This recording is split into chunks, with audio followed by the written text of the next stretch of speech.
देशात 50% जागा वाढवण्याचा निर्णय झाल्यास समसा विधेयकाला पाठिंबा. मतदारसंघाच्या पुनर्रचना घटना दुरुस्ती विधेयकाबाबत खासदार सुप्रिया सुळे यांची मोठी माहिती. अमित शहांसोबत सर्वपक्षीय बैठकीत असा प्रस्ताव आणण्याच्या चर्चेत पवारांची राष्ट्रवादी, ठाकरेंची शिवसेना, काँग्रेस आणि डीएमके यांनी होकार दिल्याची सुप्रिया सुळेंची माहिती. आम्ही डिलिमिटेशन विधेयकाला पाठिंबा देणार हे चुकीचं. अधिवेशनात विधेयक आल्यानंतर आम्ही चर्चा करून निर्णय घेऊ. संजय राऊत यांचं स्पष्टीकरण. तर सुप्रिया सुळे पत्रकार परिषद घेऊन यावर बोलतील. राऊतांची प्रतिक्रिया. दिल्लीत काल उपमुख्यमंत्री शिंदे आणि अमित शहा यांची स्वतंत्र बैठक. खासदारांच्या बैठकीनंतर दोन्ही नेत्यांमध्ये जवळपास 15 मिनिटं चर्चा. सूत्रांची माहिती. उपमुख्यमंत्री शिंदे आज दिल्लीतून पत्रकार परिषद घेणार. अमित शहा आणि बंडखोर खासदारांच्या बैठकीतील इनसाइड स्टोरी TV9 मराठीवर.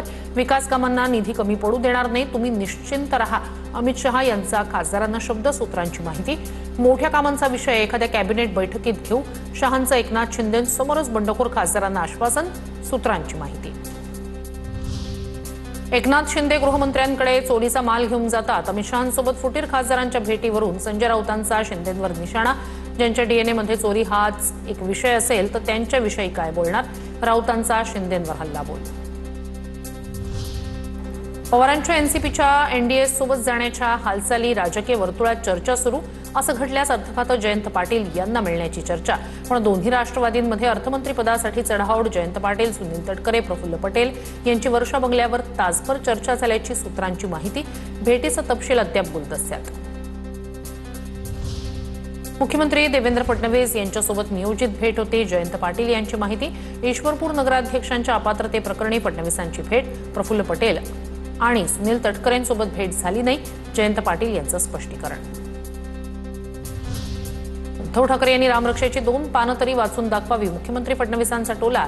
राम मंदिर दान चोरी प्रकरणाविरोधात 18 तारखेला ठाकरेंचं नागपूरमध्ये रामरक्षा पठण आंदोलन.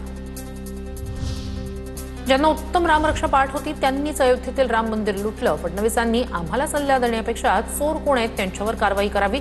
यातील काही चोर महाराष्ट्रातील आहेत. रामरक्षा आंदोलनावरून फडणवीसांनी केलेल्या टीकेला संजय राऊतांचं प्रत्युत्तर. आता पाहणार टॉप 9 मोठ्या बातम्या.